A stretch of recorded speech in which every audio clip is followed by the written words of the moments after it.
Fried রাইসের সাথে খাওয়ার জন্য ঠিক এই রান্নাটা করেছিলাম কোনো কিছু চিন্তা ভাবনা না করে। বাচ্চারা যেহেতু রেস্টুরেন্টের রান্না খুবই পছন্দ করে, তো আমি ভাবলাম ফ্রাইড রাইসের সাথে যদি চিকেন দিয়ে কিছুটা করে দেওয়া যায়। তবে বিশ্বাস করবো না, রান্নাটা করার পরে যখন মুখে পড়েছি তখন মনে হয়েছে রেস্টুরেন্ট একদম ফেল। আমার বাচ্চারা যে এত পছন্দ করেছে, বলছে মামি তুমি আজকে একটা রেস্টুরেন্ট দিয়ে ফেলো। আর সামান্য কিছু উপকরণ হলেই কিন্তু এই রান্নাটা একদমই কমপ্লিট হয়ে যায়। আর দেখেন প্ল্যাটারটা এত সুন্দর হয়েছিল যে নিজেরই মনে হচ্ছে মা কি যে বানিয়েছি।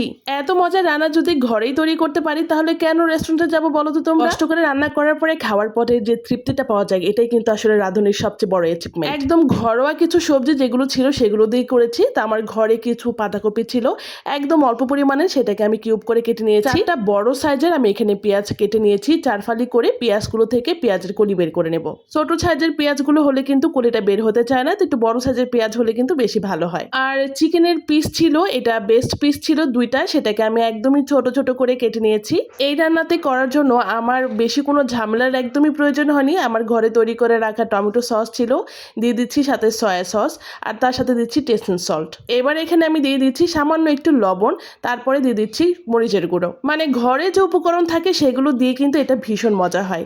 এবার ভালো করে মাখিয়ে টাখিয়ে এখানে আমি একটু কর্নফ্লাওয়ার দিয়ে দিচ্ছি একটু বাইন্ডিংসের জন্য, দিয়ে আলতো করে ভালো করে মাখিয়ে নিচ্ছি। এটা রেস্টে রাখার কোনো প্রয়োজন নেই, আমি সোজা একদম ভাজতে চলে যাব। তো কড়াইয়ে আমি পরিমাণ মতো তেল দিয়েছি, তেলটাকে একদম ভালো করে গরম করে নেওয়ার পরে চিকেনগুলো একটা একটা করে ছেড়ে দিচ্ছি। বেশ কিছুক্ষণ ভেজে নিয়েছি। আর খুব কড়া করে কিন্তু ভাজলে এটা ভালো লাগবে না, মিডিয়াম একদম যখন একটু লাল লাল হয়ে আসবে ঠিক এই অবস্থায় কিন্তু আমি চিকেনগুলোকে নামিয়ে নিচ্ছি প্লেটে। আমি আবার রান্না করতে করতে 2 পিস কিন্তু এখান থেকে খেয়ে নিয়েছি। যাই হোক, এবার আমি রান্নায় চলে যাচ্ছি। কড়াইয়ে পরিমাণ মতো তেল একটু গরম করে নিচ্ছি, আর এই গরম তেলে দিয়ে দিয়েছি আদা কুচি, একদম জুলিয়ান কাট করে রেখেছিলাম, তার সাথে জুলিয়ান কাট করে রসুন কুচি দিয়ে নিচ্ছি।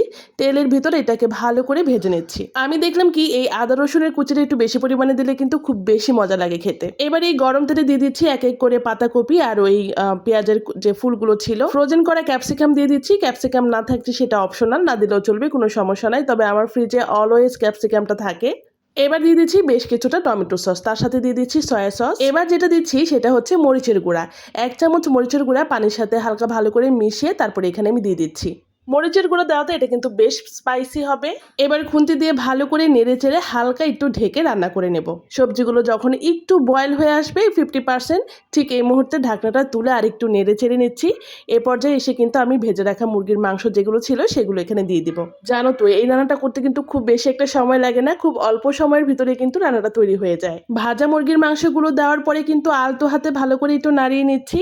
গ্রেভিটা একটু ঘন করার জন্য আমি এখানে কর্নফ্লাওয়ার দিয়ে দিব, আর তার আগে দিয়ে দিচ্ছি টেস্টিং সল্ট। কর্নফ্লাওয়ারটা আমি একদম নর্মাল পানিতে গুলিয়ে নিয়েছি, সামান্য একটু পানিতে 1 চামচ কর্নফ্লাওয়ার। ব্যাস, এবার কিছুক্ষণ নাড়িয়ে চেড়ে 2-3 মিনিট রান্না করলেই কিন্তু আমার এই চিকেনের রেসিপিটা একদম তৈরি। এই চিকেনের প্রিপারেশনটা ফ্রাইড রাইসের সাথে ভীষণ মজা, শুধু প্লেন পোলাওয়ের সাথেও আমি খেয়ে দেখেছি, ভীষণ মজা লাগে। বাচ্চারা যেহেতু খাবে, উপর থেকে আর একটু আমি তিল ছড়িয়ে দিয়েছিলাম। এই তিলটা দিতে কিন্তু দেখতে অনেক লোভনীয় লেগেছিল। ওটা ভালো লাগবে শেয়ার করে তোমাদের টাইমলাইনে রেখে দিবে, রান্নার সময় খুবই কাজে লাগবে তোমাদের। সবাই খুব ভালো থেকো আর আমার জন্য দোয়া করো। পরবর্তী ভিডিও নিয়ে আবার দেখা হবে তোমাদের সাথে, আবার কোনো রেসিপি নিয়ে।